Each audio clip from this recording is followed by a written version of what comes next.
Hola, ¿qué tal? ¿Cómo están? Espero que se encuentren muy bien. Yo estoy un poco cansado.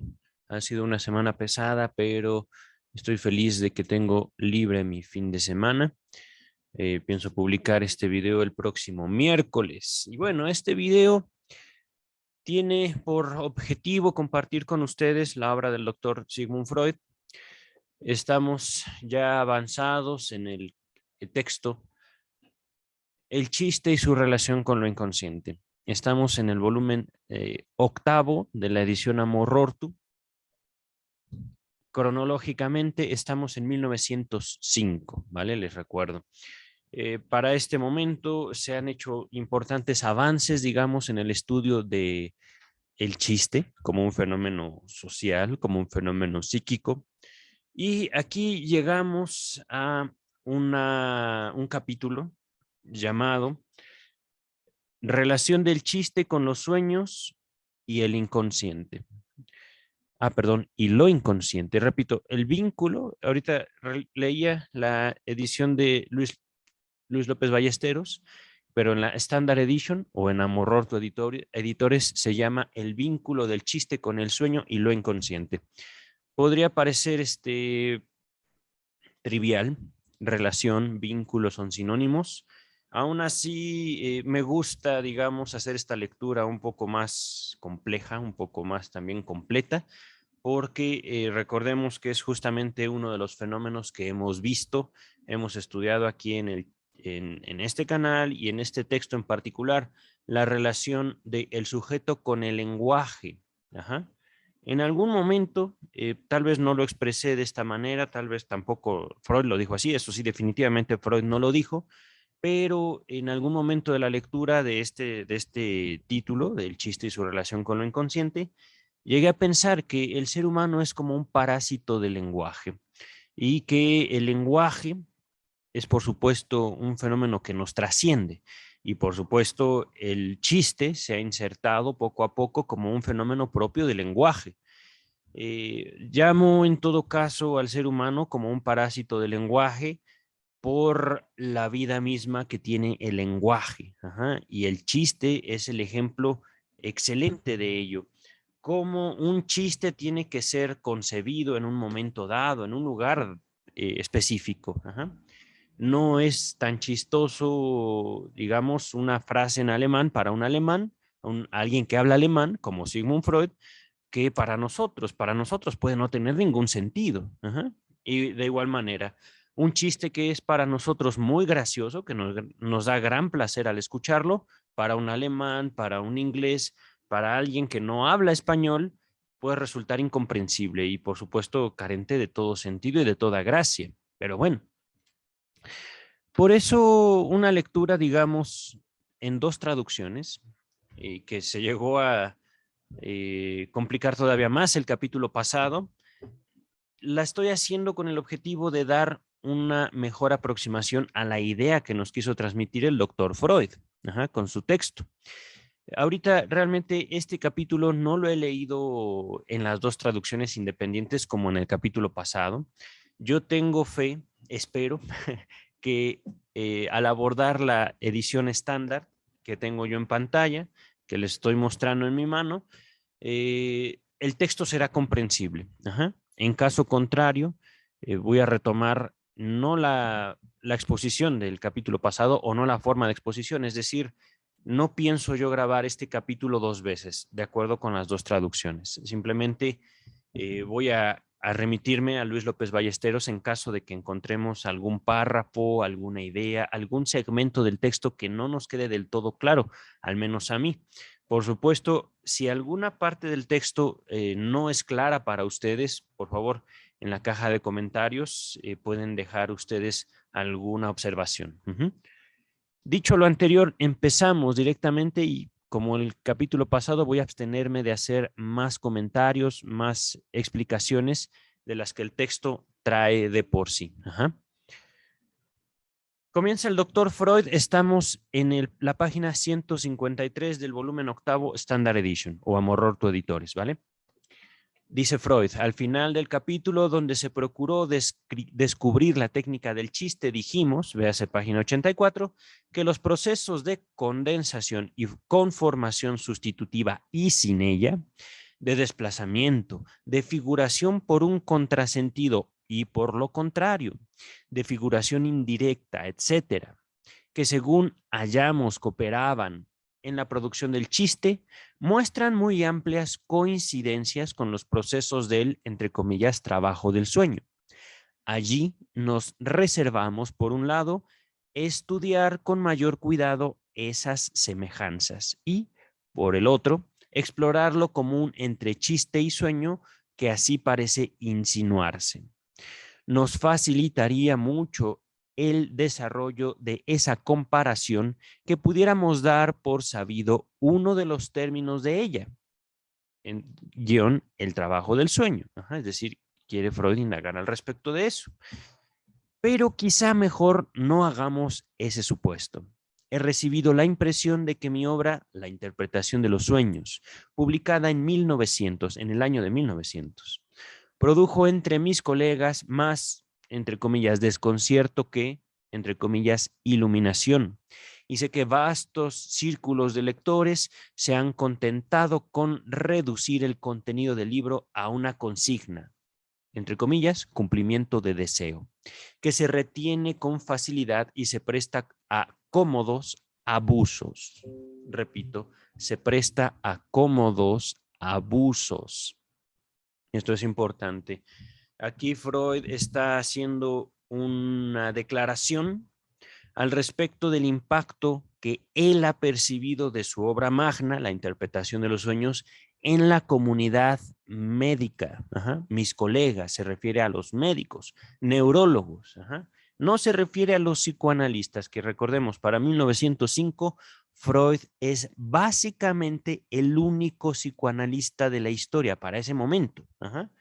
Naturalmente, y esto es parte de la historia del psicoanálisis, la interpretación de los sueños tardó aproximadamente 10 años en hacer un impacto profundo en el mundo, en todo el mundo, de tal manera, por ejemplo, en la cultura mexicana, cuando Freud vio amenazada su vida por allá por 1935, por el avance del régimen nazi, del régimen nacionalsocialista de Hitler en Alemania, que ocupó Viena, hubo grupos de mexicanos que pidieron al presidente Lázaro Cárdenas recibir al doctor Freud por la enorme contribución que había hecho al estudio de la humanidad en general. Ajá.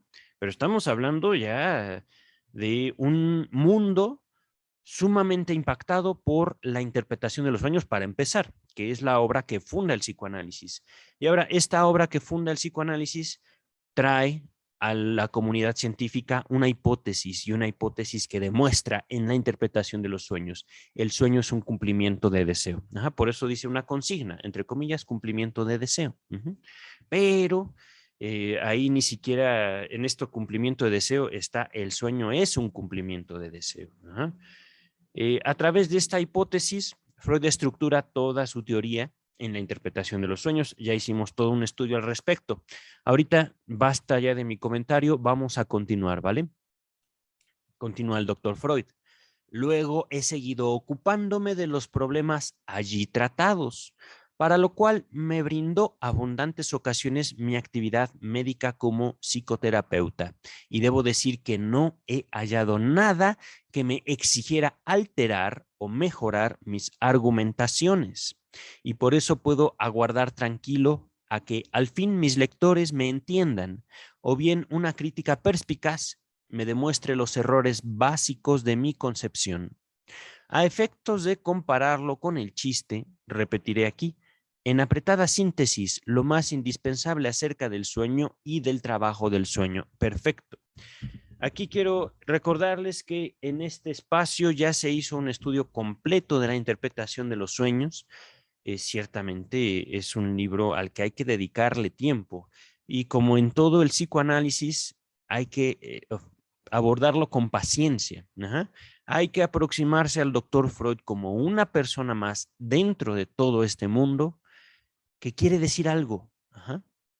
Una persona más que, como lo acabamos de leer, no presume tener la verdad absoluta. Una persona que se interesa explicarse a sí mismo y explicar a los demás las observaciones y los fenómenos y los resultados que ha obtenido. Ajá. Por supuesto, de todo esto se desprende una concepción de la ciencia, pero una ciencia muy particular. Ahorita no tengo mi libro junto a mí, pero una ciencia que se distingue de la psicología de en aquellos tiempos y una psicología que heredamos nosotros en el año 2021 como una psicología de ratas. Ajá. Busquen al pequeño Albert, por ejemplo, en Google. Busquen qué hizo Skinner con sus hijos, por ejemplo. Vamos a continuar con el texto. Y por supuesto, Albert fue un experimento fallido del conductismo americano. Skinner, por supuesto, fue otro representante de una de las escuelas, digamos, más sobresalientes que presumen tener la verdad universal a partir de sus experimentos con ratas y luego con niños. Ajá. Ahorita continuamos con el texto. No, tenemos noticia del sueño por el recuerdo de él que nos acude tras despertar y las más de las veces nos parece fragmentario, es decir, recordamos no todo el sueño. Ajá. Es entonces una ensambladura de impresiones sensoriales, casi siempre visuales, pero también de otra índole, que nos han espejado un vivenciar y entre las que pueden haberse mezclado unos procesos de pensamiento, el, entre comillas, saber en el sueño y exteriorizaciones de afecto. Esto es un poquito complicado. Ajá. Aquí básicamente nos dice, el sueño es un collage, es un rompecabezas del que no tenemos todas las piezas. Ajá. Este rompecabezas está compuesto por impresiones de los sentidos, principalmente de la vista. Del sueño nos vienen imágenes, pero no solo eso. A veces también nos vienen palabras. Recordemos el sueño autodidásker, que fue un sueño de Freud, en el cual él únicamente recuerda esa palabra, autodidásker. Nada más. No hay imágenes, no hay impresiones olfativas, no hay, por ejemplo, impresiones de contacto en la piel, que también pueden ser posibles. Ajá. Pero principalmente el sueño se compone de imágenes visuales. Ajá. Nos han espejeado, es decir, en el sueño esas imágenes vienen de nuestra propia vida. Uh-huh. Y por supuesto, son imágenes que a veces no tienen todo el sentido del mundo. Ajá. Todo esto lo vimos en la interpretación de los sueños. Dice el texto, y entre las que pueden haberse mezclado unos procesos de pensamiento y exteriorizaciones de afecto. Aquí procesos de pensamiento viene un paréntesis, que yo lo leí corrido la primera vez, pero dice el saber en el sueño. Es decir, en el sueño nosotros sabemos cosas. Ajá. Sabemos que, por ejemplo, si nos ponemos a analizar, supongamos, una sola imagen de un solo sueño, esa imagen nos evoca algo de nuestra vida, nos evoca algo que realmente ocurrió. Y por supuesto, nos lo evoca, pero distinto, modificado. Uh-huh. Aquí con exteriorizaciones de afecto, es decir, esas imágenes nos provocan una emoción. Por decir esto de manera muy sencilla. Ajá. A veces esa emoción es muy intensa. Ajá. Y a veces no es solo una emoción, sino todo un mar de emociones con una sola imagen, o una sola palabra, o una sola nota musical que soñamos. En fin, justamente, digamos, el sueño es como eh, una pequeña porción de toda una vasta elaboración que hemos hecho a partir de lo que vivimos y de lo que deseamos. Ajá. Por eso de ahí la hipótesis. El sueño es un cumplimiento de deseo que vimos, si mal no recuerdo, en el capítulo 2 de la interpretación de los sueños. Continúo con el texto. Llamo contenido manifiesto del sueño, esto entre comillas, a lo que así recordamos como sueño. Ajá. A menudo es por completo absurdo y confuso. Otras veces solo es lo uno o lo otro, es decir, o absurdo o confuso. Pero aun cuando sea en todas sus partes coherente, así sucede en muchos sueños de angustia, se contrapone a nuestra vida anímica como algo ajeno, acerca de cuyo origen uno no atina en dar ninguna razón. Esto que les hablaba acerca de el sueño es un cumplimiento de deseo, viene como una hipótesis ya elaborada a partir de justamente el propio autoanálisis del doctor Freud. Aquellos, por ejemplo, que, y curioso, critican al psicoanálisis como una práctica pseudocientífica, nunca han sido sometidos a un análisis. Pregunten, por supuesto, ustedes los dejo a ustedes la tarea de hacerlo, o ustedes mismos si acusan, critican o condenan al psicoanálisis como una práctica científica, es justamente porque no se han sometido a un análisis. En el momento en el que uno empieza a indagar al respecto de las manifestaciones, digamos, anímicas, psíquicas, entre ellas el sueño, la vida amorosa, el lenguaje, las palabras que uno usa, justamente están ligadas con uno mismo. Esto podría parecer muy obvio, pero en psicoanálisis, como una práctica, se ve esta relación entre el sujeto y sus producciones de una manera tan intensa que no cualquier persona, digamos, se somete, soporta un análisis como tal. Ajá. Sostiene un análisis como tal. Por eso un psicoanalista suele ser un sujeto sumamente, ¿cómo decirlo? Inolvidable. Vamos a continuar. Hasta ahora se había buscado en el sueño mismo el esclarecimiento de estos caracteres suyos, viéndoselos como indicios de una actividad desarreglada, disociada, por así decir, entre comillas, adormecida de los elementos nerviosos. Recordemos, Freud era un neurólogo. Continúa el texto. Yo, en cambio, he demostrado que ese tan raro contenido, entre comillas, manifiesto del sueño, puede volverse comprensible de una manera regular como una retranscripción mutilada y cambiada de ciertas formaciones psíquicas correctas que merecen el nombre de, entre comillas, pensamientos oníricos latentes. Se toma conocimiento de estos últimos, descomponiendo el contenido manifiesto del sueño, sin miramiento por su eventual sentido aparente, en sus ingredientes y persiguiendo luego los hilos asociativos que parten de cada uno de esos elementos así aislados. Estos se urden o se relacionan entre sí y al fin conducen a una ensambladura de pensamientos que no solo son correctos en todos sus puntos, sino que con facilidad los podemos insertar en nuestra familiar trabazón de procesos anímicos. Antes de continuar, hay una impresión que le queda a una persona que ha visitado, que ha tenido, digamos, la fortuna o a veces la desgracia de encontrarse con un psicoanalista.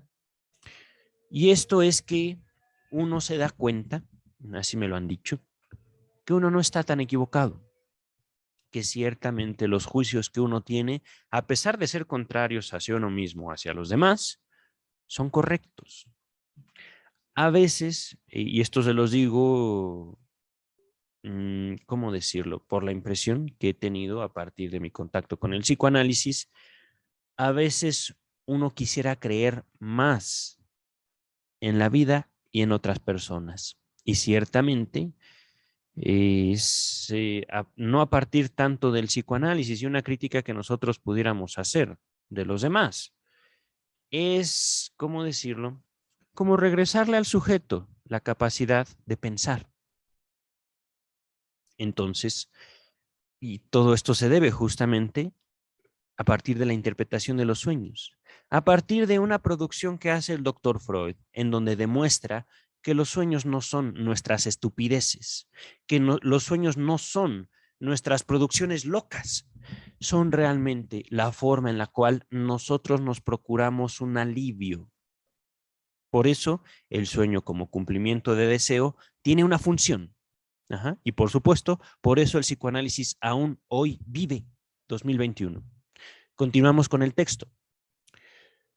Por el camino de este análisis, esta descomposición de los ingredientes de una sola imagen que nos trajo el sueño, repito, por el camino de este análisis, se han eliminado del contenido del sueño todas sus sorprendentes rarezas. Pero para llevarlo a buen término, debemos rechazar con denuendo, es decir, con insistencia, mientras estamos empeñados en él, en el análisis, las objeciones críticas que de continuo quieren estorbar la reproducción de las asociaciones singulares que se ofrecen. Antes de continuar, es que miren, ciertamente este texto ya está emocionándome.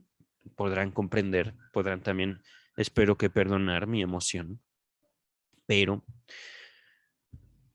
otra de las producciones que he tenido hace poco, de hecho escribí un poema, pero ahorita no lo tengo a la mano y me daría pena irlo a buscar.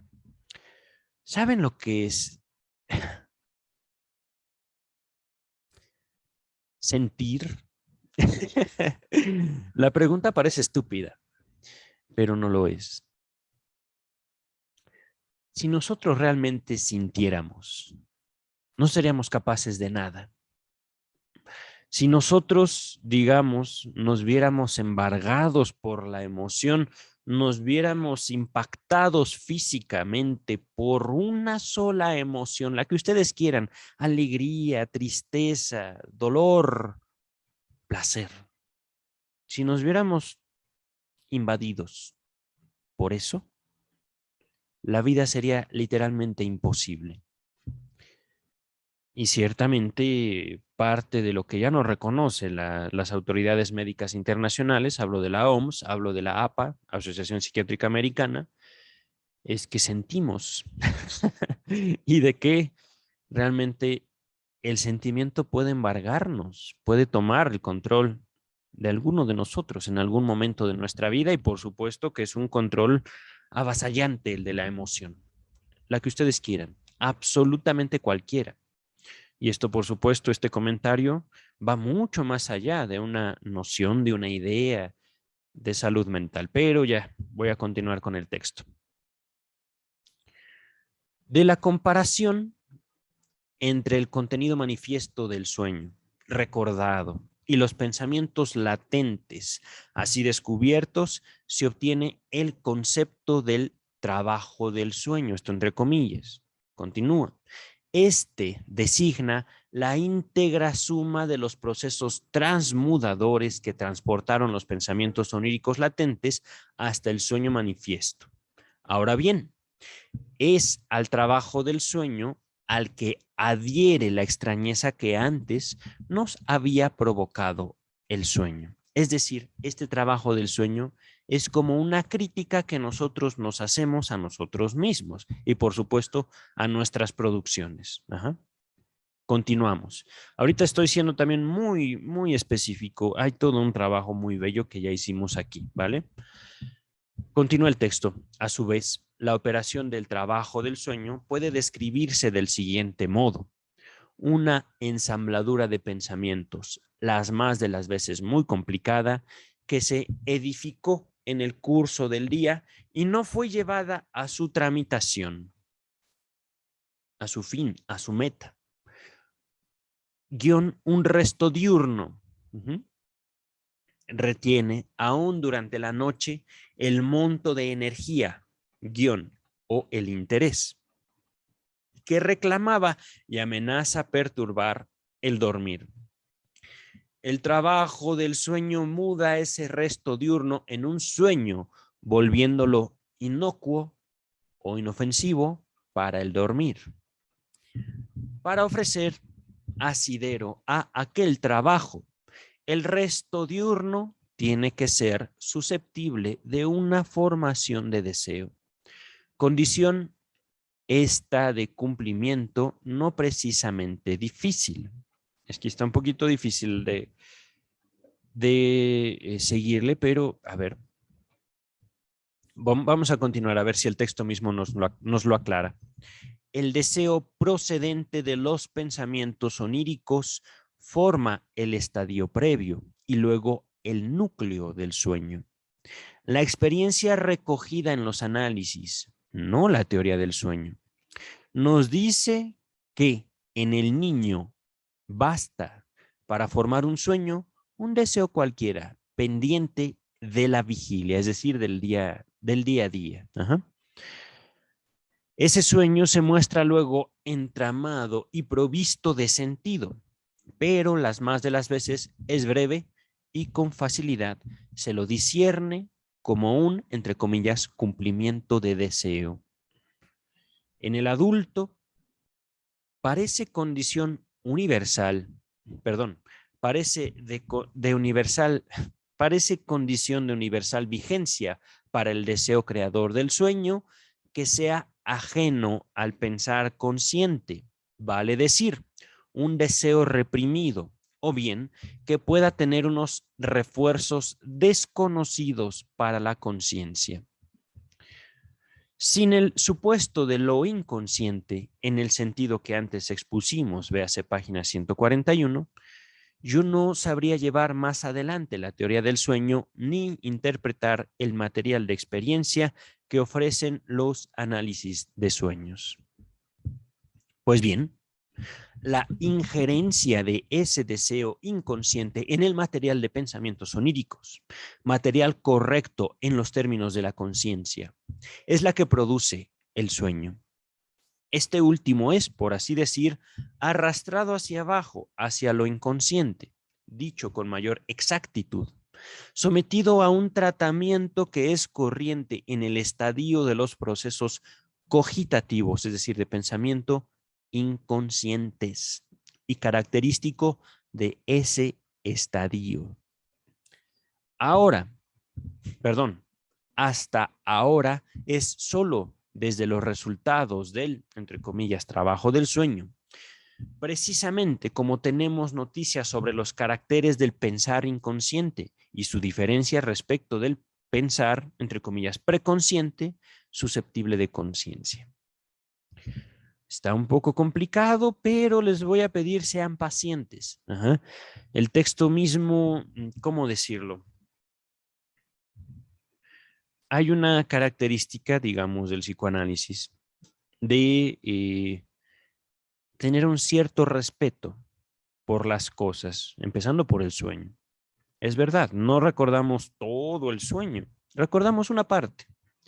Ahorita les digo esto porque el doctor Freud está exponiendo al respecto de lo inconsciente y justo la relación de lo inconsciente con el sueño. Recordemos, lo inconsciente es simplemente una palabra, ajá, pero es una palabra que el doctor Freud usa de determinada manera para explicarse primero a sí mismo y luego a los demás, a la comunidad médica, cómo se forman los sueños, qué relación hay entre el sujeto, el ser humano y sus propios sueños.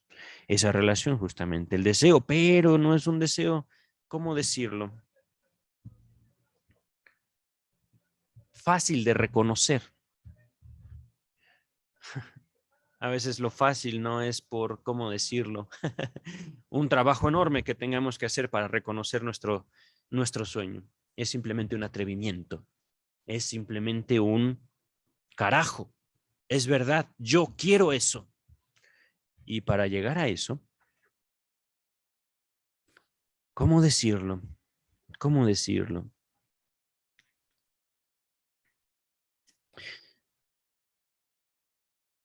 No es mucho trabajo interpretar un sueño. Es a veces un trabajo que se consume en un solo segundo, pero que cuesta al sujeto todo. Por eso hablo de un costo. A mí me costó mi matrimonio, mi feliz matrimonio. Y bueno, eso inauguró una vida nueva para mí. Vamos a continuar.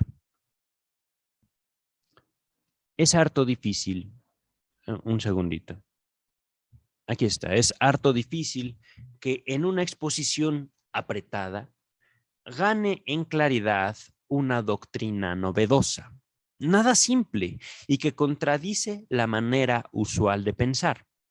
Por eso, con estas explicaciones no puedo pretender otra cosa que remitir al tratamiento más detallado de lo inconsciente en mi libro La interpretación de los sueños y a los trabajos de Lipps, Lipps, que juzgo de gran valía. Bien lo sé. Quienes estén cautivados dentro del círculo de una buena formación académica en filosofía o rindan lejano vasallaje a uno de los sistemas llamados filosóficos, contrariarán el supuesto de lo, entre comillas, psíquico inconsciente, en el sentido de Lipps y en el que yo mismo he atribuido, y aún querrán probar su imposibilidad a partir de la definición misma de lo psíquico. Pero las definiciones son convencionales y se pueden modificar. Es que en verdad,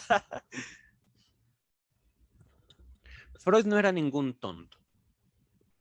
En el capítulo pasado, les recuerdo, vimos cómo, así, palabras textuales de Freud, mi mundo se transformó cuando yo llevé la filosofía al sueño. Bueno, no son palabras textuales, estoy parafraseando. Ajá. El capítulo pasado, por supuesto, lo leímos en dos traducciones distintas. Pero aquí lo que Freud está diciendo, la filosofía ha hecho mucho daño a la humanidad.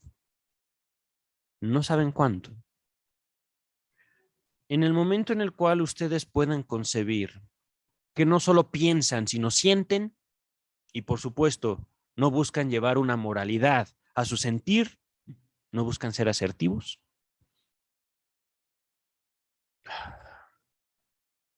su vida se transformará. Y no hablo de transformarse en un sentido necesariamente positivo. Simplemente su vida estará en sus manos. Su vida estará en sus manos. Pero bueno, esto me causó mucha risa, pero las definiciones son convencionales y se pueden modificar. Es decir, las palabras, lo que entendemos por las palabras, es un acuerdo entre la gente que está usando esas palabras y, por supuesto, ese acuerdo se puede modificar. Rápidamente, una anécdota. Trabajaba yo para una doctora muy querida, que todavía sigo en contacto, de hecho, espero hablarle hoy que tengo el día libre. Una doctora, doctorados en psicoanálisis, ¿no? Para un estudiante universitario, eso es algo así como un dios. Pero bueno, esa diosa académica estaba muy enojada con todos los psiquiatras, porque no sabían lo que era, no me acuerdo, ya no me acuerdo, pero nos enseñaba el libro, aquí está, miren. Y nosotros como sus estudiantes, pues sí, ahí está. Y yo le contesto, lástima que los psiquiatras no tienen ese libro. Con esto quiero decir, así como les dije, lo inconsciente es una palabra que usó el doctor Freud para explicar algo. No tenemos que cargar libros para todos lados.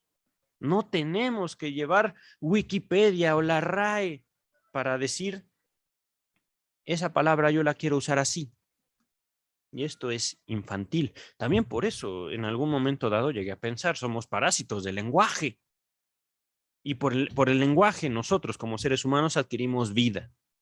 Pero bueno, vamos a continuar. A menudo he hecho la experiencia de personas que impugnaban lo inconsciente por absurdo o imposible.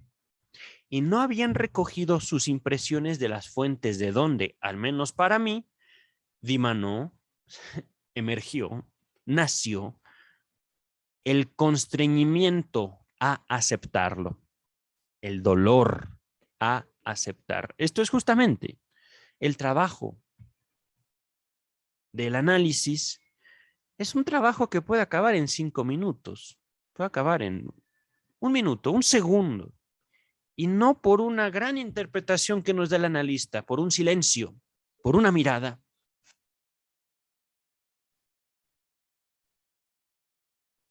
Y eso nos toca en lo más profundo de nuestro ser.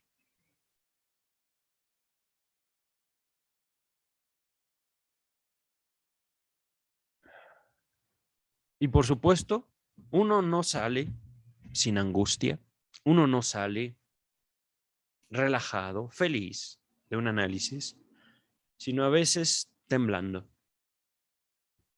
a veces angustiado, a veces sumamente determinado, y no porque el analista nos dijo qué hacer en nuestra vida. No, nosotros lo sabemos. Por eso, porque el psicoanálisis concibe al ser humano como responsable de su propia vida, es por lo que vive hoy, y no pretende arropar a la humanidad como en un afán de ser su padre amoroso, como si lo hace la psicología de ratas, tratando de robarle la libertad a las personas. Continúa el texto.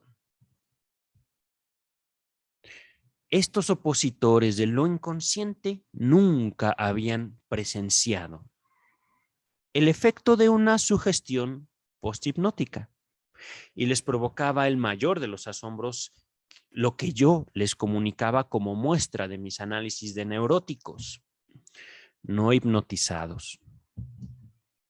Nunca se habían hecho cargo de que lo inconsciente es algo que real y efectivamente uno no sabe, a la vez que se ve precisado a completarlo mediante unas inferencias concluyentes, como en el sueño.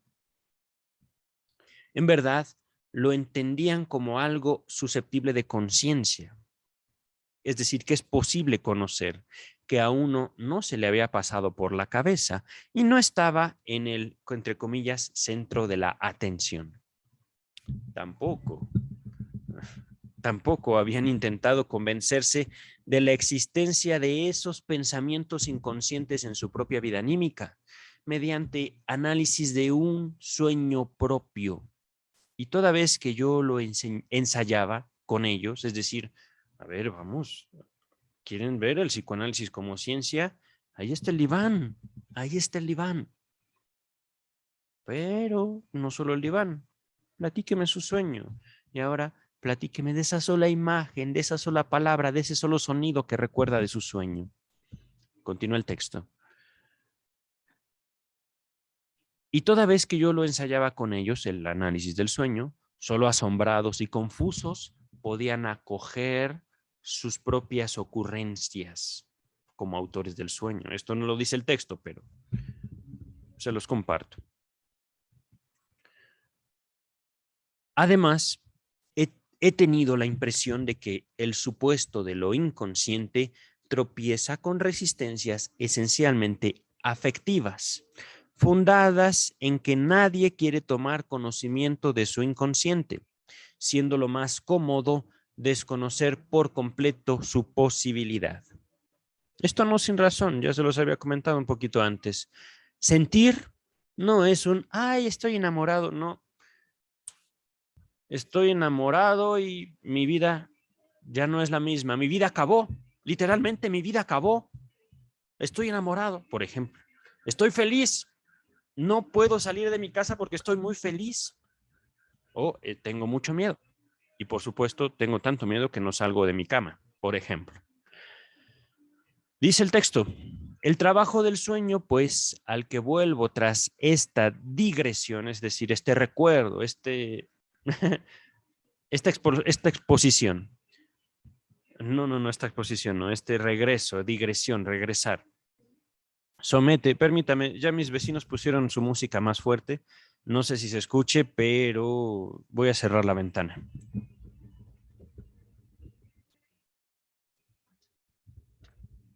Ahí está. Confío que ahora sí no se oirá. Ahí está. Entonces, digresión. ¿Dónde estaba? Digresión, ya no la veo. Bla, bla, bla. Ay, no la veo. Aquí está. El trabajo del sueño, repito, pues, al que vuelvo tras esta digresión, somete a una elaboración peculiarísima el material de lo pensado, puesto en el modo desiderativo. Aquí, desiderativo. Real Academia Española, dinos por favor qué es desiderativo. Desiderativo. Que expresa o indica deseo. Estoy consultando el diccionario de la Real Academia Española. Ustedes, por supuesto, pueden hacerlo a su gusto. Ajá. Primero, dice el texto, primero da el paso del desiderativo al presente de indicativo. Sustituye el cómo me gustaría por un es. Ese es, entre comillas, está destinado a la figuración alucinatoria que yo he designado como la regresión del trabajo del sueño. Es el camino que va de los pensamientos a las imágenes perceptivas o, si queremos expresarlo con referencia a la todavía desconocida tópica, ahorita vemos, no se le entienda en sentido anatómico. Freud aquí ya nos complica la exposición, pero repito, ese es que nos muestra el sueño, lo que nos muestra el sueño no como un deseo, sino como una realidad, el sueño, está destinado a la figuración alucinatoria, es decir, yo lo estoy viendo, pero no es real, es un sueño, que yo, Sigmund Freud, he designado como la regresión del trabajo del sueño. Es el camino que va de los pensamientos a las imágenes perceptivas o, si queremos explicarlo con referencia a la todavía desconocida tópica del aparato anímico, de la comarca de las formaciones de pensamiento a la de las percepciones sensoriales. Está un poquito complicado, pero básicamente lo que el doctor Freud dice, el sueño, así lo explicó en la interpretación de los sueños, nos muestra en imágenes no un deseo como un deseo, sino como una realidad. Ahí ya está cumplido, ya no necesitamos pedirle al mundo eso. ¿Por qué? Porque el sueño ya nos lo dio. Continúa el texto. Por este camino, contrapuesto a la dirección, siguiendo la cual evolucionan las complicaciones anímicas, ahorita vamos poco a poco, los pensamientos oníricos ganan en lo intuitivo.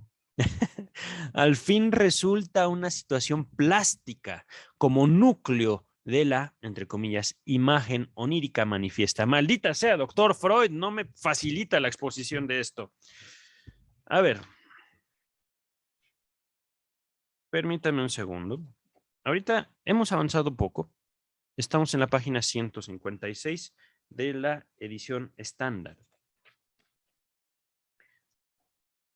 Recordemos que la edición estándar, a ver, el trabajo del sueño, pues, Lips, aquí está. Miren, esto está bello. James Strachey, o sí, la Standard Edition, la edición Amor Rorty, dice el trabajo del sueño. Luis López Ballesteros no dice trabajo del sueño, dice la elaboración del sueño, la fabricación del sueño, podemos entenderlo. Voy a leer este mismo párrafo con Luis López Ballesteros. Nos dice, así pues, la elaboración del sueño a la que retornamos después de la anterior digresión, ahorita vemos que es digresión, somete el material ideológico que le es dado en optativo, como una opción, a un singularísimo proceso. En primer lugar, le hace pasar del optativo, aquí en el texto estándar, desiderativo, que expresa deseo, del optativo a un singularísimo proceso. No, perdón. Le hace pasar del optativo al presente, es decir, ya no está en futuro, sino en presente. Sustituyendo el ojalá fuera por un es. Este, entre comillas, presente, es el destinado a la representación alucinatoria, proceso que yo he calificado de regresión, es decir, pasó del pensamiento, pasó del pensamiento al sueño, a la manifestación del sueño, ajá, como una alucinación. Y se habla de regresión justamente porque el proceso, digamos, normal, es un proceso de afuera hacia adentro. Aquí el sueño es de adentro hacia afuera. Lo asombroso del sueño es que soñamos. Lo asombroso del sueño es que nos presenta cada noche algo que ya vivimos y por supuesto en eso también un deseo ya cumplido, un presente, el sueño. Y miren, un presente en español presente es tanto la palabra para indicar un tiempo actual como un regalo.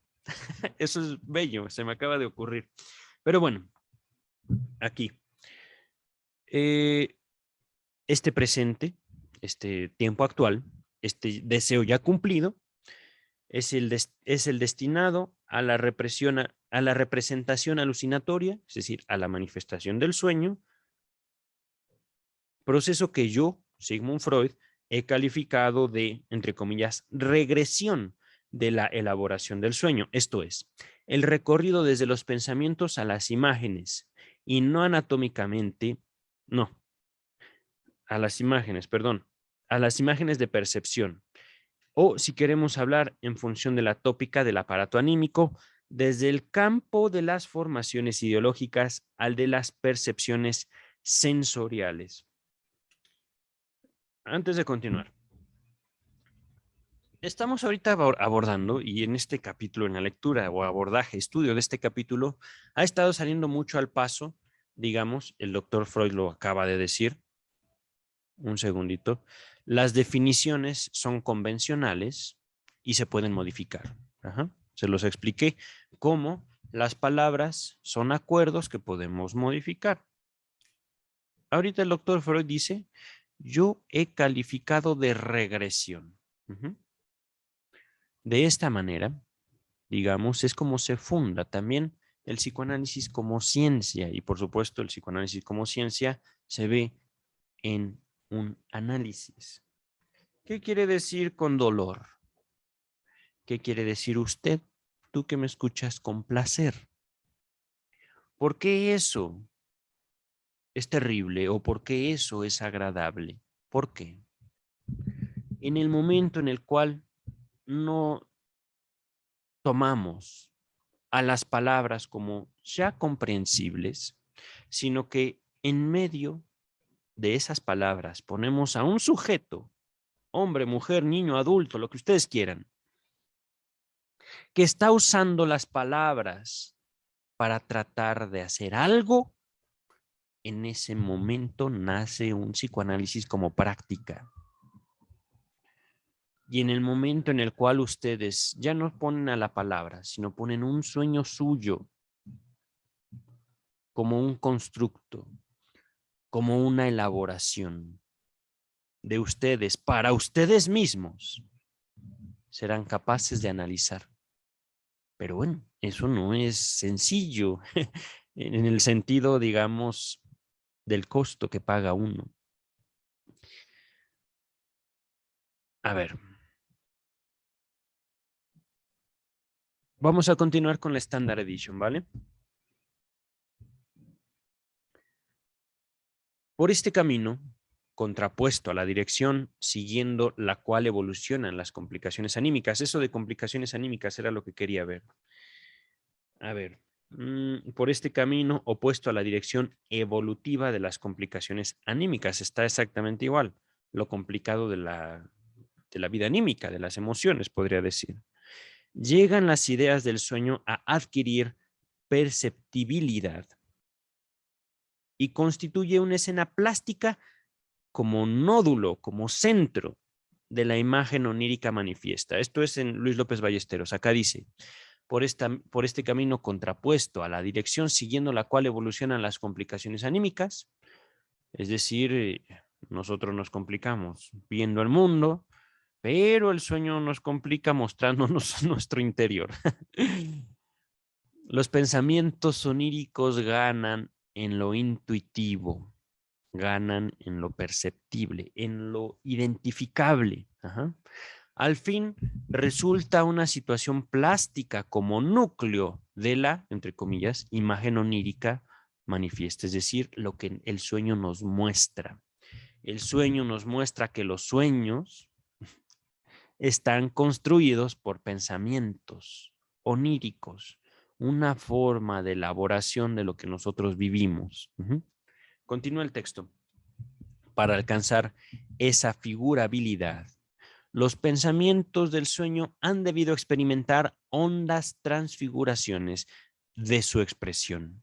Pero en el curso de la mudanza retrocedente de curioso, de adentro hacia afuera, lo que vemos en nuestros sueños. En el curso de la mudanza retrocedente de los pensamientos e imágenes sensoriales, les sobrevienen además otras alteraciones que en parte nos resultan comprensibles como cosa necesaria y en parte nos sorprenden como un necesario efecto colateral de la regresión. Bien se entiende que para el sueño, bien se entiende que para el sueño manifiesto han de perderse casi todas las relaciones internas que daban articulación a lo pensado. El trabajo del sueño solo recoge en la figuración el material en bruto de las representaciones, por así decir, y no los nexos cognitivos que mantenían unas con otras, o al menos se toma la libertad de prescindir, de dejar a un lado estos nexos. Se toma la libertad de prescindir de estos nexos. Hay, en cambio, otra pieza del trabajo del sueño que no podemos derivar de la regresión, de la mudanza retrocedente en imágenes sensoriales. Es justamente aquella que más valiosa nos resulta para la analogía con la formación del chiste. El material de los pensamientos oníricos experimenta en el curso del trabajo del sueño una compresión. Se comprime. Del alemán, perdónenme alemán, lo voy a latinizar. Zusammendrangung. Doble M. Zusammendrangung. Todo junto. Y empieza con Z, sigue con S. 2 puntitos arriba de la segunda A. ¿Qué quiere decir? Esfuerzo de juntura, esfuerzo de comprimir, esfuerzo de apretar algo y convertirlo básicamente en lo mismo.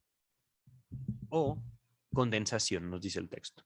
A todas luces extraordinaria. Recordemos el sueño de la inyección de Irma, donde en la figura de Irma no solo era la paciente Irma, sino era su esposa, sino era otra mujer y otras pacientes, de la cual Freud no quería hablar, por supuesto. Digo, está bien, doctor Freud, guarde su intimidad para usted. Pero, digamos, en el sueño se ve este tipo de manifestaciones, este tipo de trabajo, este tipo de maravillas de la mente humana, en el cual un solo cepillo de dientes puede ser tantas cosas para nosotros en el sueño.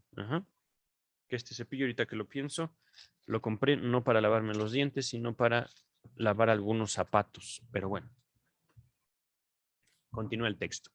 Sus puntos de partida son las relaciones de comunidad presentes en el interior de los pensamientos oníricos por casualidad o en virtud de su contenido y, como por regla general, ellas no bastan para una condensación extensa.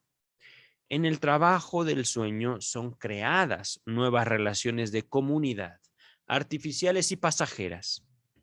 Y a ese fin se aprovechan de preferencia palabras en cuya fonética coinciden varios significados. Palabras en cuya fonética, es decir, cuyo sonido, podemos entender muchas cosas. Las comunidades de condensación recién creadas entran en el contenido manifiesto del sueño como representantes, del alemán repräsentant. Lo leí como francés, pero ya ni modo. de los pensamientos oníricos, de suerte que un elemento del sueño corresponde a un punto nodal o central y de entrecruzamiento de aquellos, con referencia a los cuales se lo debe llamar, en términos generales, sobredeterminado. Esto entre comillas. Perdón. Repito, sobredeterminado, es decir, no porque sí. Es decir,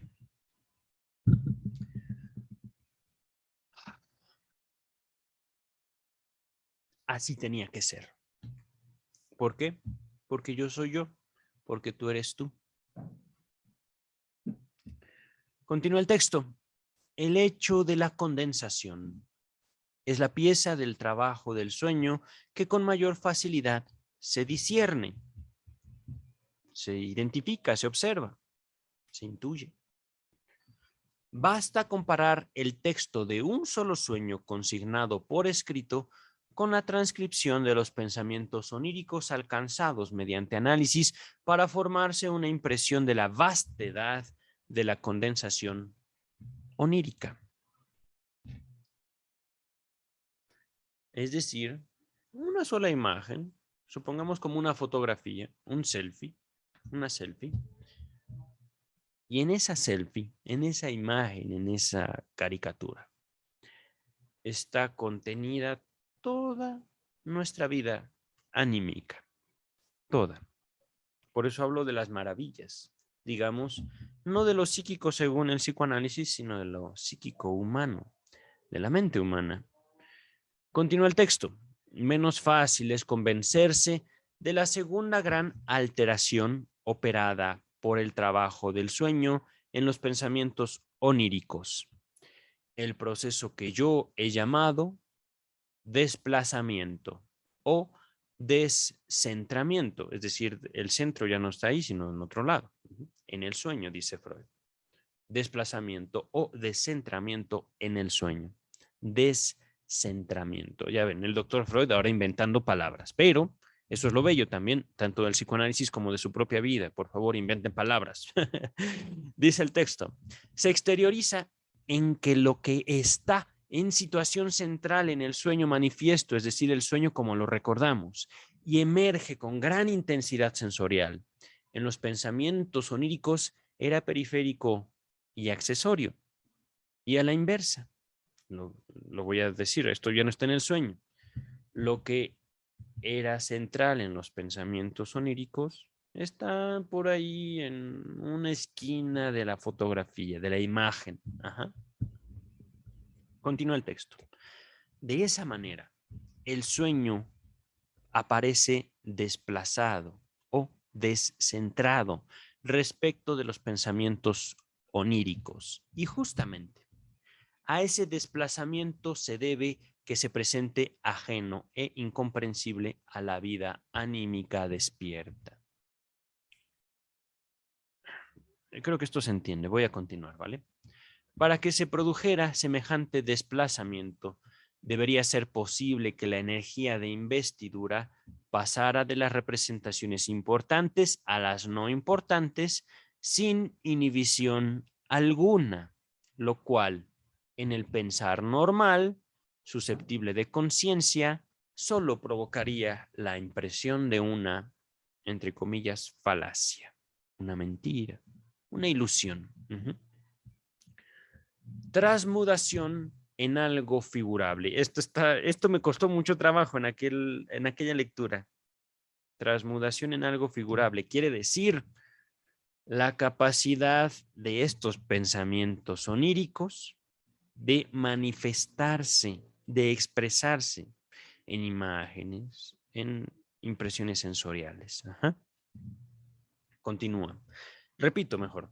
Transmudación en algo figurable, condensación y desplazamiento son las tres grandes operaciones que podemos atribuir al trabajo del sueño. Una cuarta, acaso tratada brevemente en la interpretación de los sueños, no cuenta para nuestros actuales fines. Nota a pie de página número 1. Nos dice James Strachey, la, entre comillas, elaboración secundaria. Véase la interpretación de los sueños, páginas 485 y siguientes. Continúa la nota 1. En otros lugares, sin embargo, Freud no opina que no constituye una parte del trabajo del sueño. A ver, otra vez. Freud opina que no constituye una parte del trabajo del sueño. Creo que ahí le agregué un no. Véase, por ejemplo, entre comillas, el texto 2 artículos de enciclopedia, Psicoanálisis y Teoría de la Libido, volumen 18 de la Standard Edition, páginas 237. Ok. Aquí, por supuesto, James Strachey a eso se dedica. El traductor y alumno de Sigmund Freud se dedica a decir, mi maestro se equivoca, pero no se equivocó en sus tesis, papá. Simplemente recordemos, Freud ahorita nos está tratando de explicar la relación entre el chiste y el sueño. Es todo. No es, ¿cómo decirlo?, infalible. Ciertamente Freud en algún momento puede decir que sí al respecto de una cosa y luego decir que no. Y en todo caso, no se contradice. Es como, bueno, la vida es así, hay que adaptarnos. Y aquí dice simplemente Freud, para que vean, es que a veces Strachey me parece ridículo. Freud dice, ahorita la elaboración secundaria no nos interesa. Y James Strachey dice, bueno,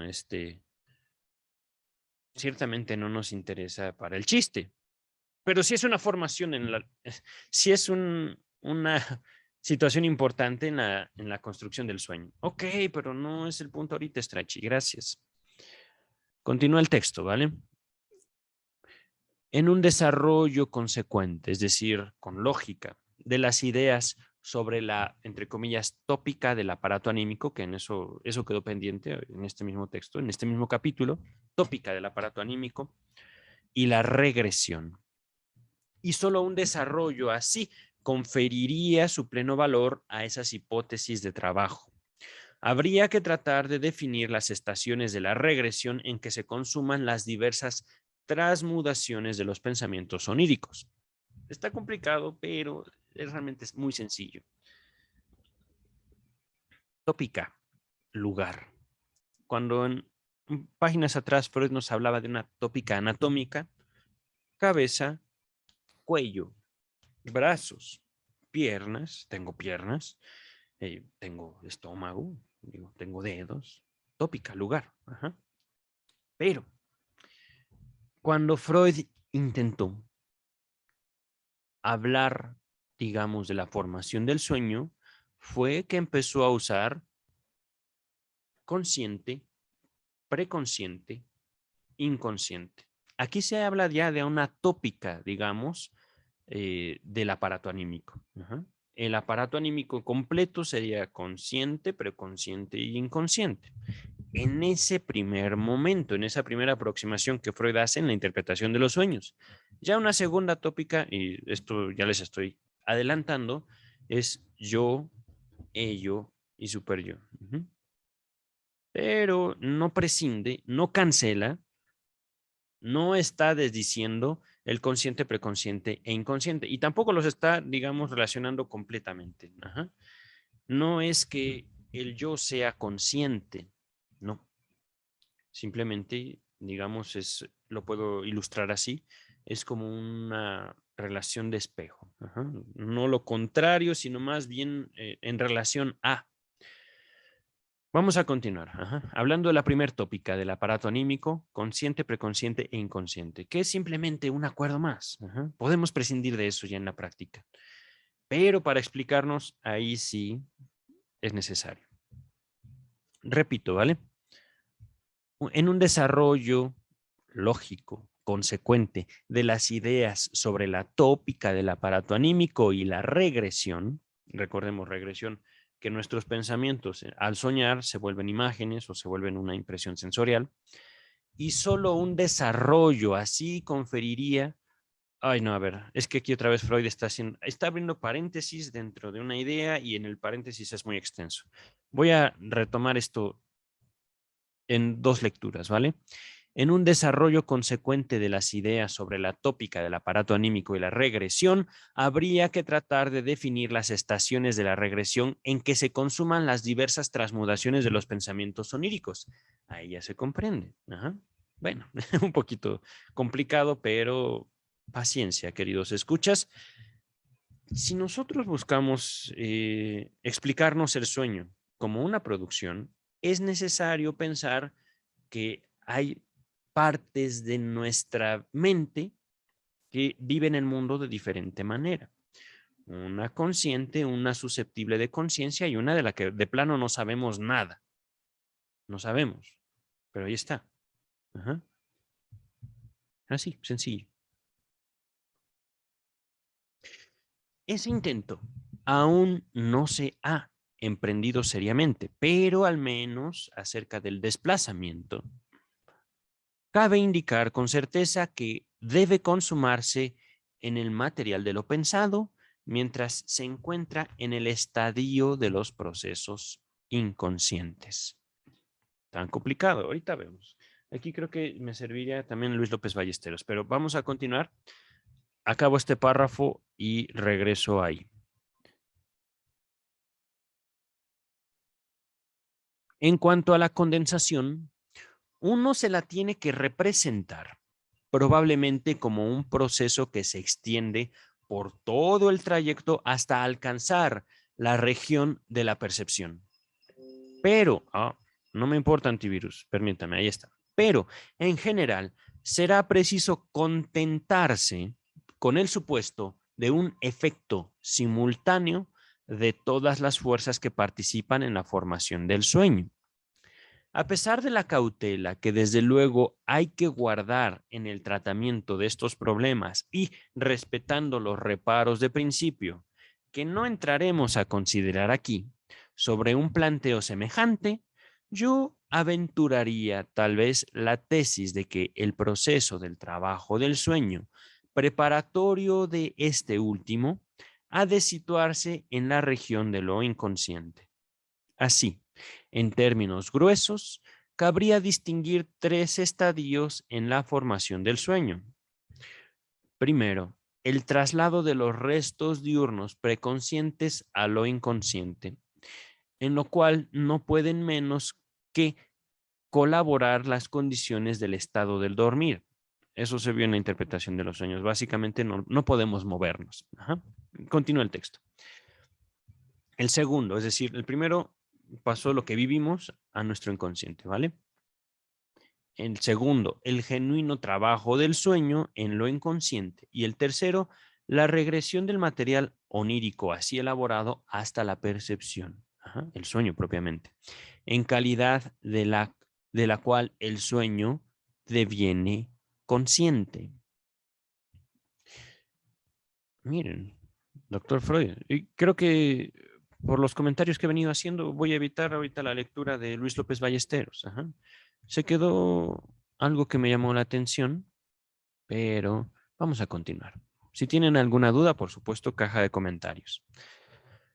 Como fuerzas que participan en la formación del sueño, se puede discernir el deseo de dormir, la investidura energética que los restos diurnos siguen poseyendo aún tras su degradación por el estado del dormir.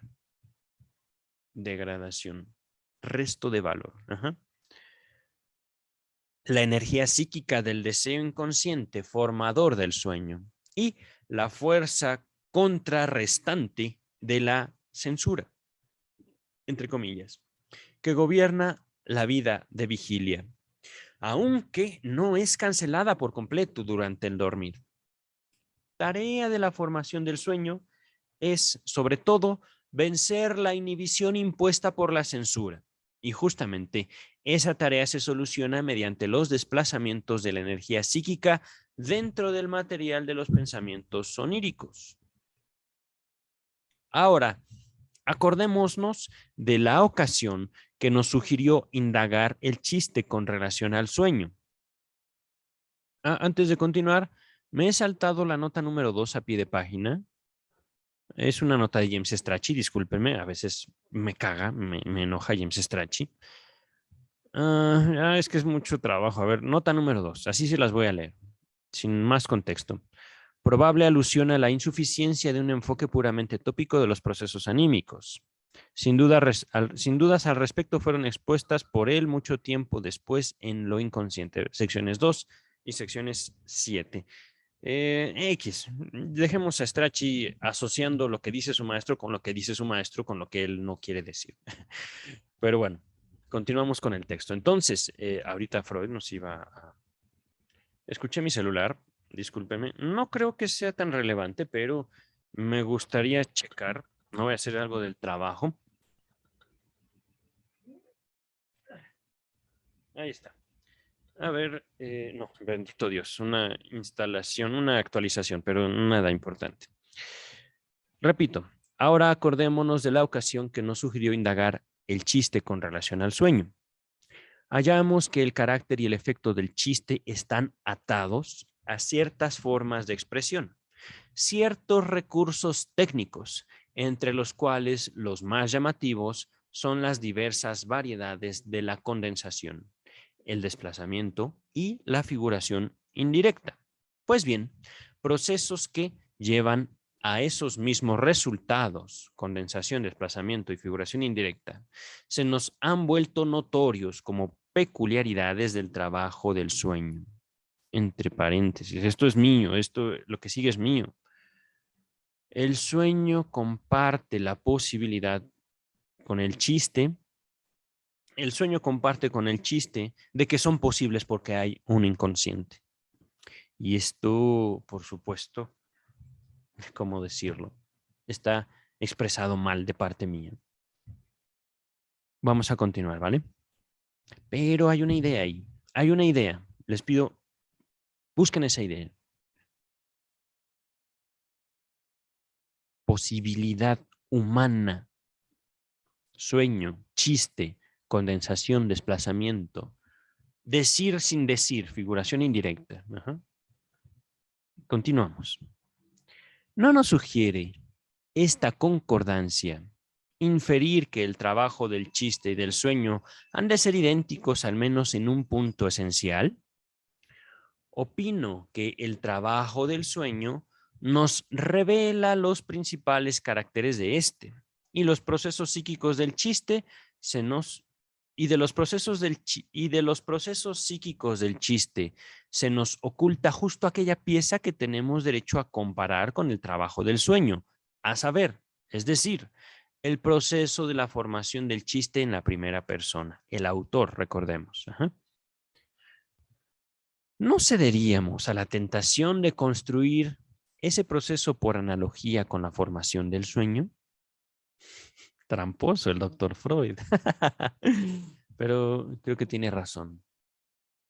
Algunos de los rasgos del sueño, dice el doctor, son tan ajenos al chiste que no nos sería lícito transferir a la formación de este último la pieza de trabajo del sueño que le corresponde. Repito, algunos de los rasgos del sueño son tan ajenos, tan separados, tan diferentes al chiste que no nos sería lícito transferir a la formación del chiste la pieza de trabajo del sueño que le corresponde. Es decir, si algunos de nuestros sueños nos resultan tan locos, tan sin sentido, es justamente porque nosotros buscamos hallarles una lógica y no buscamos escucharlos.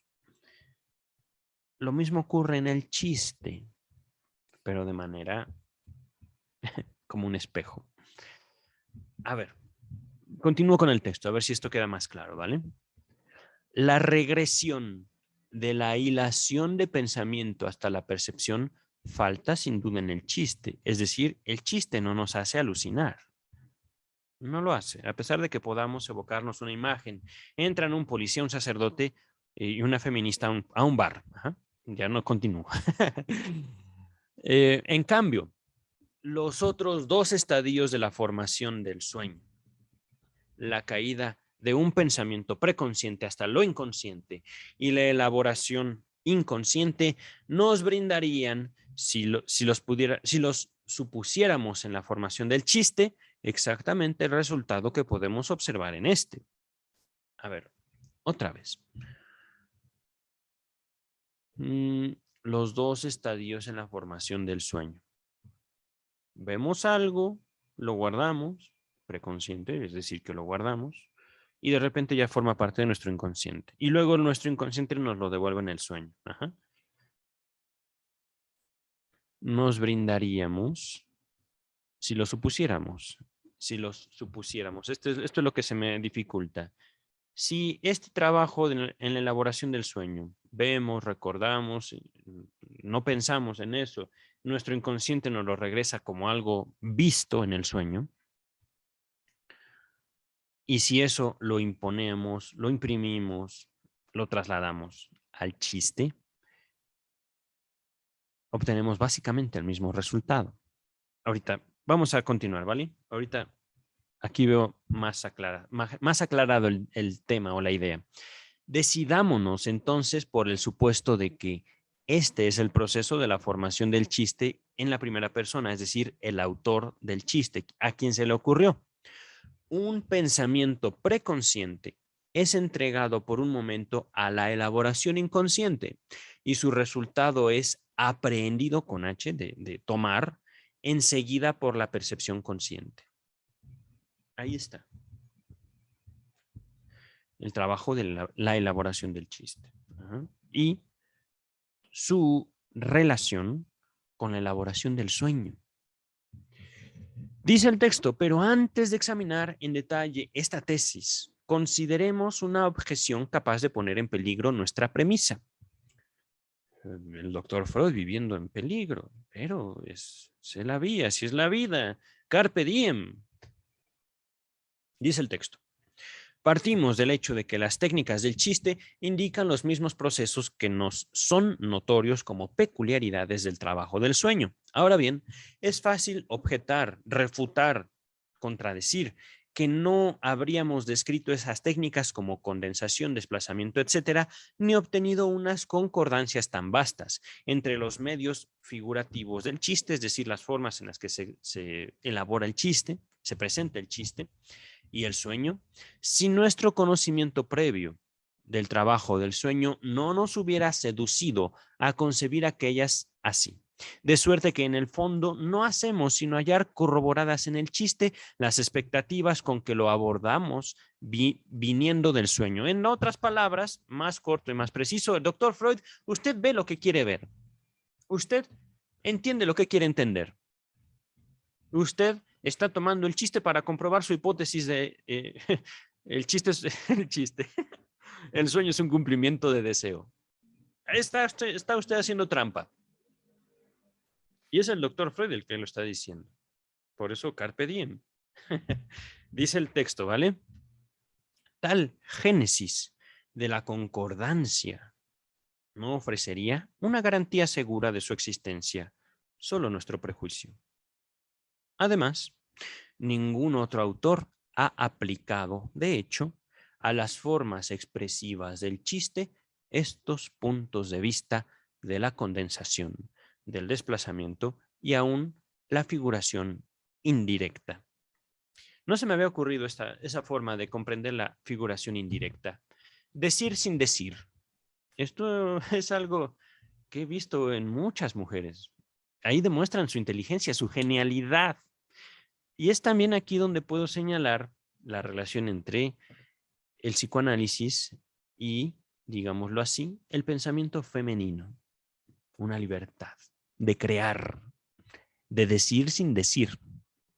Tremendas, ¿eh? Por eso me encanta. Dice el texto, esa sería una objeción posible, aunque no justificada todavía. Muy bien. Podría suceder que para discernir la concordancia o la relación real y objetiva haya sido indispensable aguzar, afinar antes nuestra concepción mediante el conocimiento del trabajo del sueño. Por cierto, lo único que permitirá, Lo único que permitirá decidir la cuestión será que la crítica examinadora demuestre en los ejemplos individuales que semejante concepción de la técnica del chiste es forzada y en aras de ella se sofocaron otras concepciones evidentes y de alcance más profundo, o bien se vea precisada a admitir que en el chiste se corroboran efectivamente las expectativas que traíamos desde el sueño. Opino que no debemos temer esa crítica y que nuestros procedimientos de reducción, véase página 24, nos indicaron de una manera confiable las formas expresivas en que debían buscarse las técnicas del chiste. Y teníamos todo el derecho de dar a esas técnicas unos nombres que anticiparan ya esta conclusión. La concordancia entre la técnica del chiste y el trabajo del sueño, en verdad, no ha sido sino una simplificación fácil de justificar. Antes de continuar, ciertamente bravo, doctor Freud, ciertamente. Pero aquí quiero hacerles un comentario a ustedes, mis escuchas. La comunidad científica se debate a muerte por la verdad. ¿Verdad, Carl? ¿Verdad que sí, Karl Popper? Ya no está vivo, pero lo menciono para que ustedes investiguen. Pseudociencia, el psicoanálisis es pseudociencia. No. No, queridos escuchas. Analicen un sueño suyo. Requerirá, por supuesto, de ver su sueño como un deseo ya satisfecho, ya cumplido por el sueño mismo. Y eso no es sencillo de digerir. Vamos a continuar, ¿vale? Otra objeción. No afectaría tanto nuestra causa, pero tampoco se la podría refutar tan radicalmente. Podría pensarse, esas técnicas del chiste que también armonizan con nuestros propósitos merecen, sí, que se las reconozca, pero no serían todas las técnicas de chiste posibles o empleadas en la práctica. Habríamos escogido entonces, influidos por el arquetipo del trabajo del sueño, solo las técnicas de chiste que se le adecúan, omitiendo las capaces de demostrar que aquella concordancia no es universal. Y en verdad, yo no me atrevo a afirmar que haya logrado esclarecer todos los chistes en circulación, lo cual por supuesto es imposible de conocer simplemente. Igual que el sueño. Continúa el texto. Con referencia a su técnica. Por eso dejo abierto la posibilidad de que mi recuento de las técnicas del chiste permita discernir muchas omisiones. Pero lo cierto es que no he dejado atrás, adrede, de elucidar ninguna variedad de técnica que yo penetrara. Y puedo afirmar que no se me han escapado los más frecuentes, importantes y característicos recursos técnicos del chiste. El chiste posee aún otro carácter. Permítame un segundo. El chiste posee aún otro carácter que concuerda satisfactoriamente con nuestra concepción oriunda del sueño sobre el trabajo del chiste. Y es que se dice, uno hace, entre comillas, la palabra hace está entre comillas, es decir, uno hace el chiste, pero siente que su comportamiento es allí diverso de cuando formula un juicio o hace una objeción. El chiste posee de manera sobresaliente el carácter de una, entre comillas, ocurrencia involuntaria. Cierra comillas. Un momento antes, uno no sabe qué chiste hará, al que luego solo le hace falta vestir con palabras.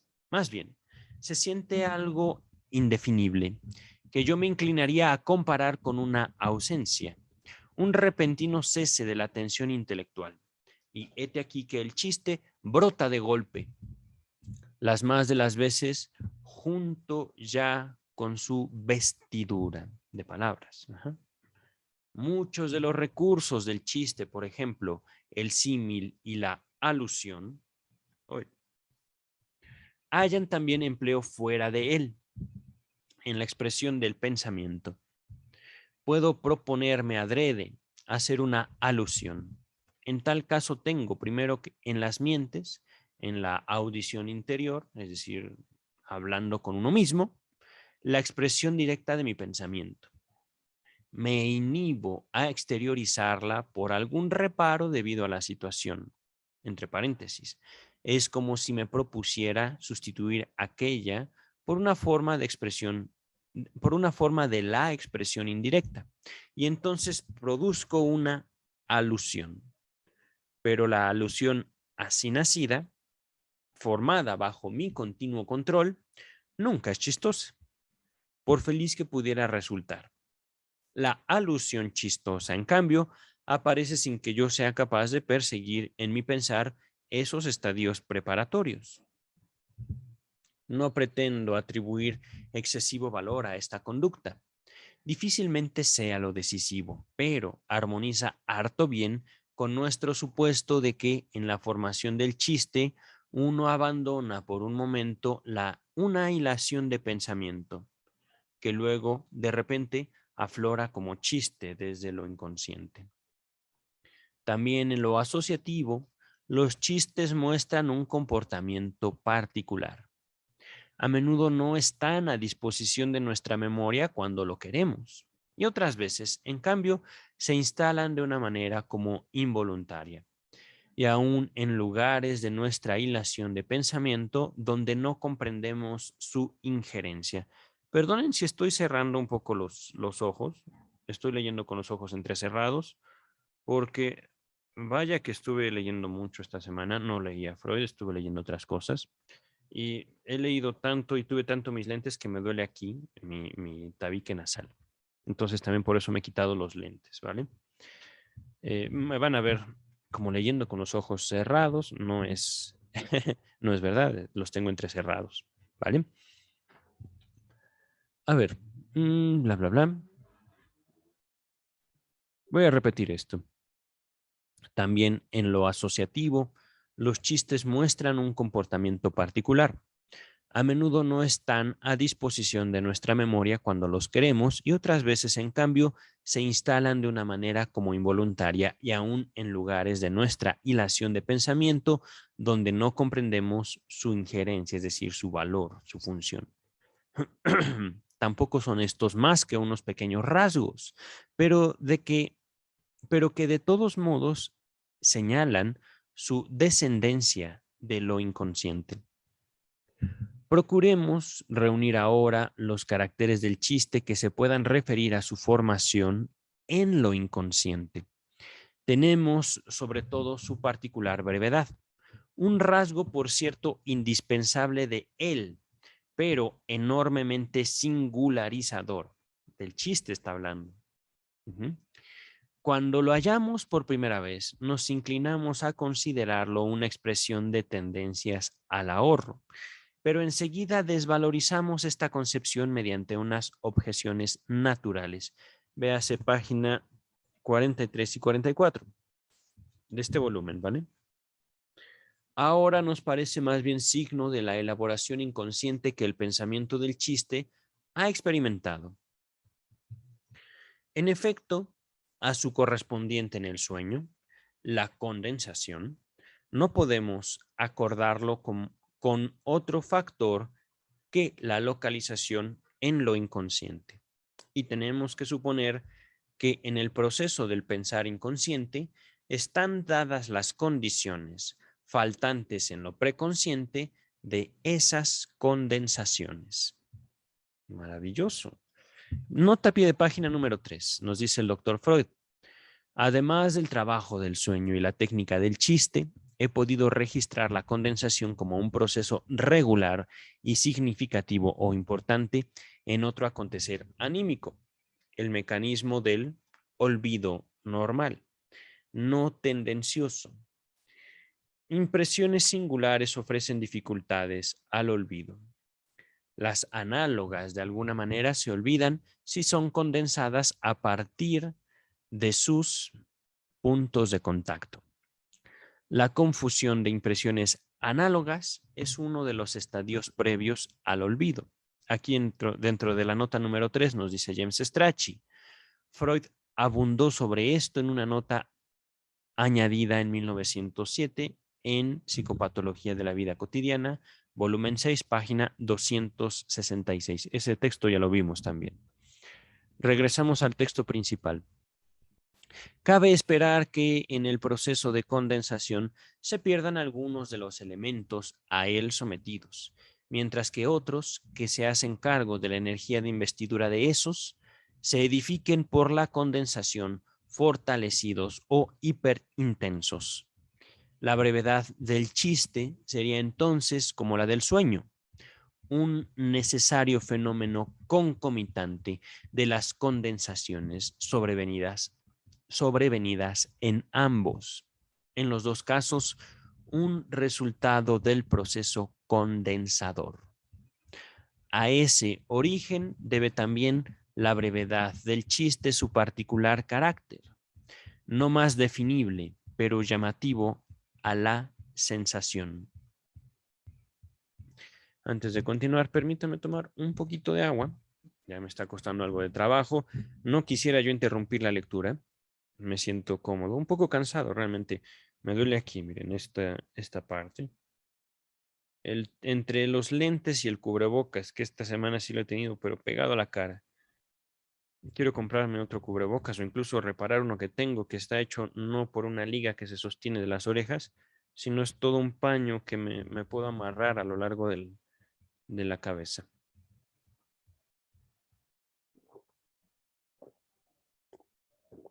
Ese paño me evita, digamos, a ver si miren, no, es un papel.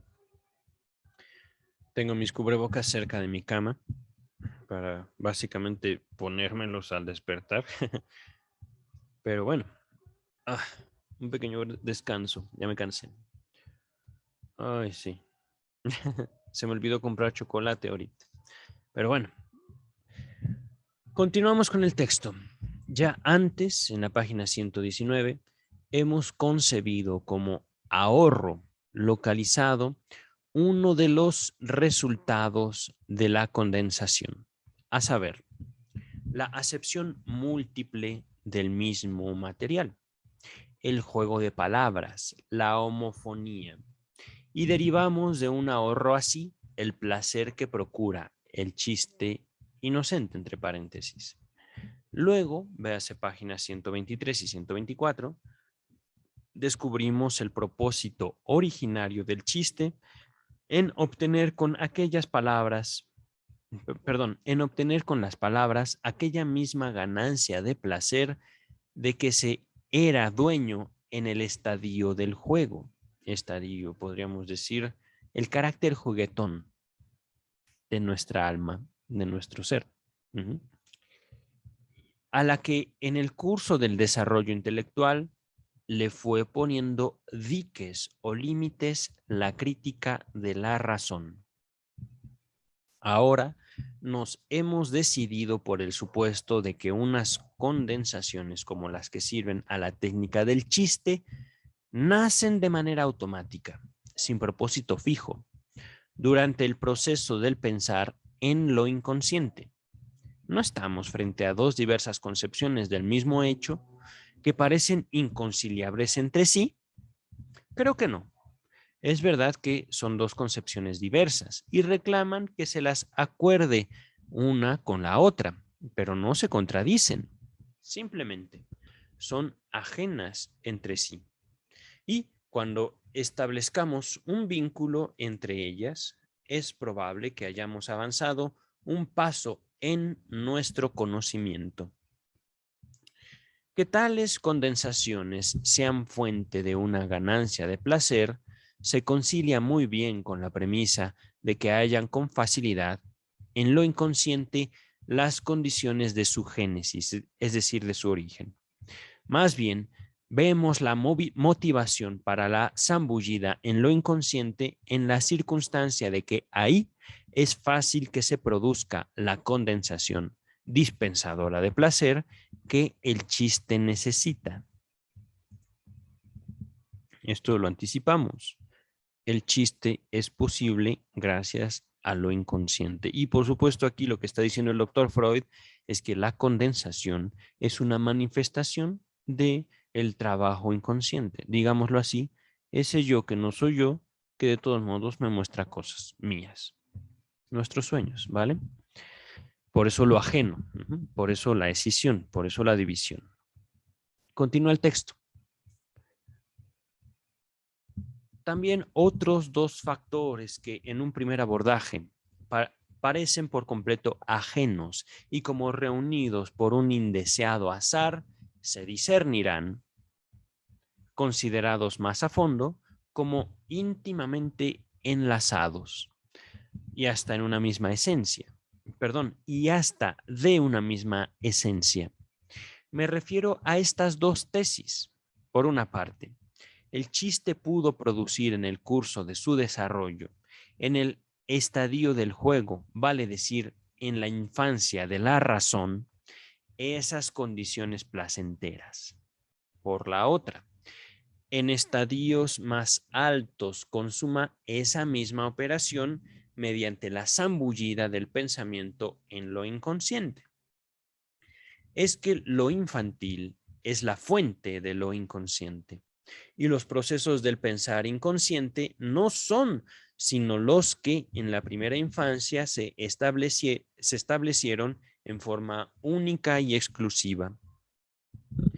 El pensamiento que a los fines de la formación del chiste se zambulle en lo inconsciente, solo allí busca el viejo almácigo, el viejo almacén, que antaño fue el solar del juego con palabras.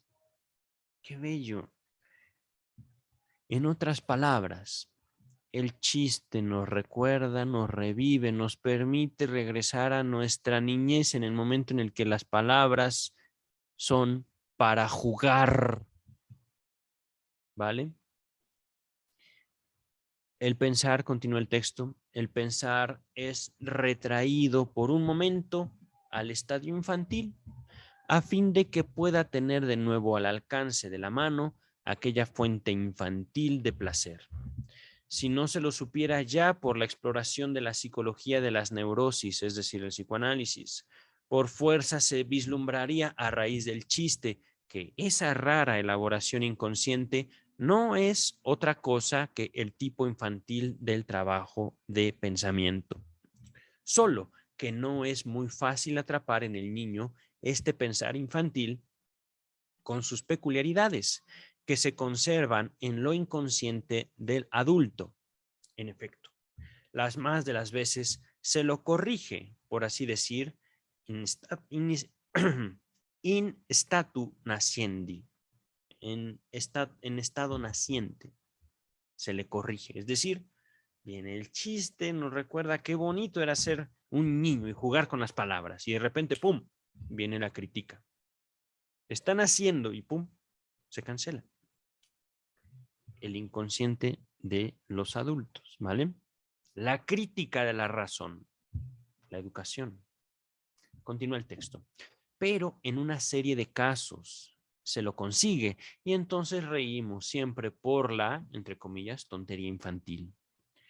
Cada descubrimiento de algo así inconsciente produce sobre nosotros un efecto cómico. Nota número 4. Muchos de mis pacientes neuróticos bajo tratamiento psicoanalítico suelen atestiguar regularmente mediante una risa que se ha conseguido mostrar a su percepción consciente de una manera fiel lo inconsciente escondido, y ríen aún en los casos en que el contenido de lo revelado no lo justificaría. Desde luego, condición de ello es que se haya aproximado a eso inconsciente lo bastante para asirlo, agarrarlo, aprenderlo con H. No aprender de de educar. No, no, no, no. Tras haberlo colegido el médico y habérselos presentado.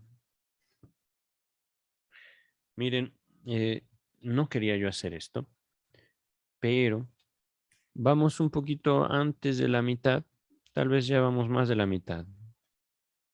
Quería yo terminar de leer todo este capítulo, pero ciertamente, a ver, estamos página 163.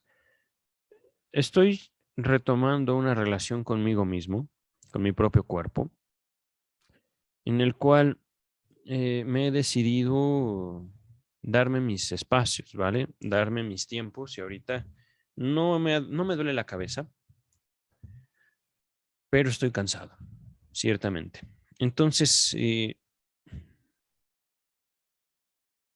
mm, parte de mí dice, me dice, disculpen, pero creo que será mejor interrumpir aquí y retomar en otro momento. Yo creo que mañana, tal vez para publicar en 2 días este capítulo, ¿vale? En esta semana, que ya es penúltima o antepenúltima semana del 2021.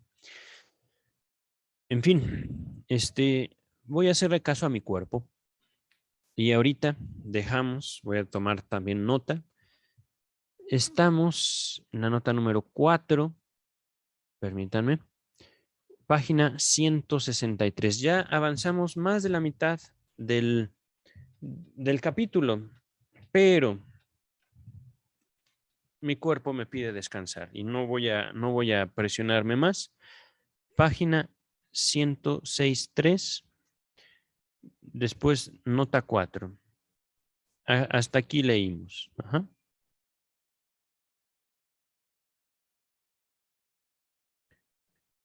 Entonces, por el momento, básteme. Les pido, por favor, hagan lo mismo. Estoy cerrando los ojos no porque tenga sueño. Me duele aquí, en serio, me duele aquí. Y yo siento muy rico de hacer esto. Creo prever un dolor de cabeza. No quiero llegar a eso. Voy a relajarme ahorita. Y por el momento, baste. Ciertamente se abordó contenido muy rico. Por favor, síganlo estudiando, síganlo observando en ustedes y en otros. Y por supuesto, nos seguimos viendo, ¿vale? Cuídense mucho.